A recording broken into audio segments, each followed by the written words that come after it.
The Indiana School for the Blind is steeped in history. We had our beginning in 1847, and we originally started our school in a private residence in downtown Indianapolis. After the second year, it was decided that there needed to be a true school for the blind, and it was built on the site of the War Memorial. In the late 1920s, early 30s, the decision was made to move the school out here on 75th and College, and we have been there ever since.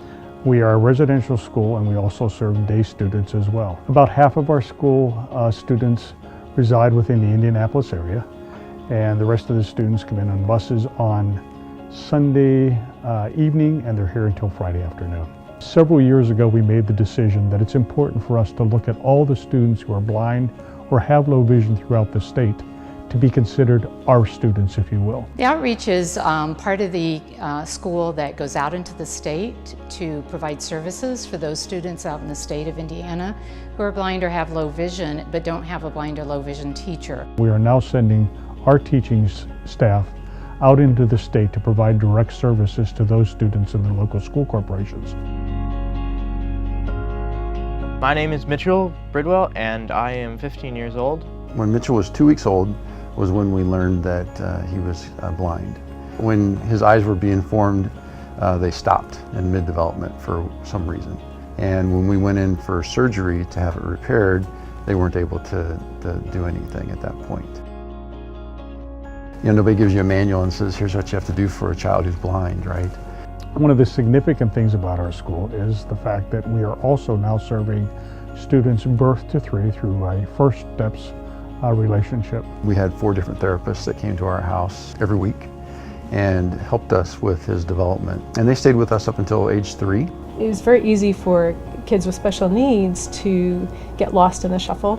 So we felt it was best for him to come here and get the individualized attention that he would receive. Everyone here at the School for the Blind, they understand and they know how to work with kids with visual impairment. My name is Jill Pangel. I am the mother of Jason and Aubriana Pangel. Jason and Aubriana have a rare genetic condition called Leber's congenital amaurosis that causes blindness. It is important for our children to attend ISBVI because we know that Jason and Aubriana are going to get a more comprehensive education based on their needs.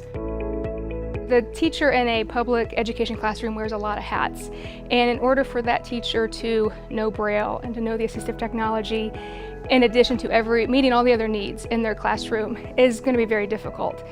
In local school programs, it's not uncommon for there to be a 1 vision teacher or 2 vision teachers for a given district. Our mainstream school, they were only offering half a day. It would have been difficult for Jason to get his core curriculum and also get the foundational skills for blindness. So we have orientation and mobility, which teaches the students how to travel safely in their environment. Braille. We have social skills. It goes beyond the classroom. It's what they need to survive basically outside of ISBVI. They offer adaptive PE.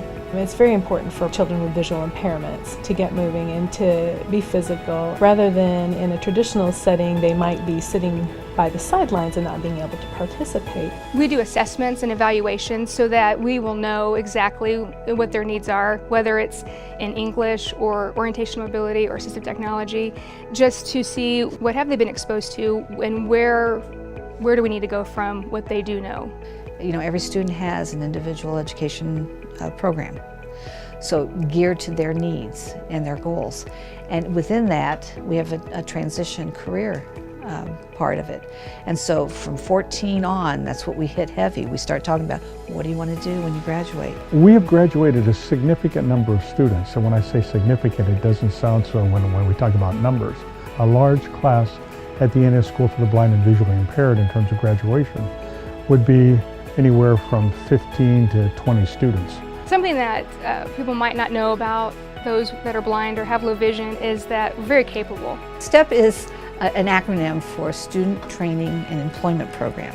We offer a summer 4-week program for students who are blind or have low vision, and they come to the program and we put them in like job internships during the summer.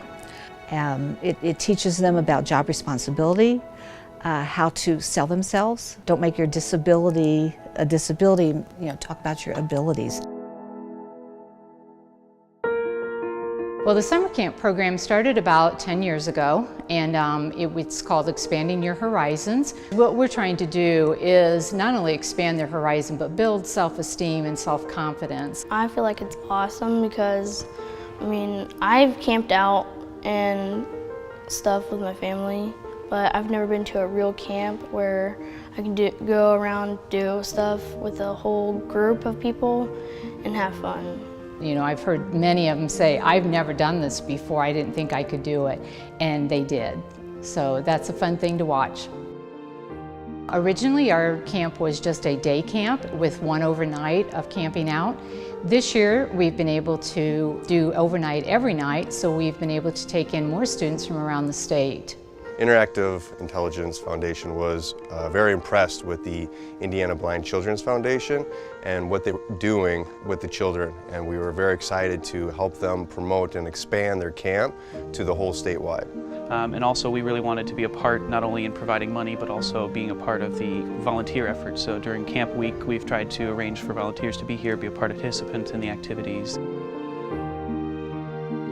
The mission of the Indiana Blind Children's Foundation is to invest in the lives of children who have vision impairments so that they can succeed not only in school but in life. And we want to raise funds for unique programming that's taking place here currently, but also for the future of the school. My hope, at least for the foundation as we go forward, is that we can have maybe 10 companies in this next year come on board and say, we want to back the foundation, not because the students here are blind, but because we believe in the success of what's taking place here. What they provide here at ISBVI, you can't get just anywhere.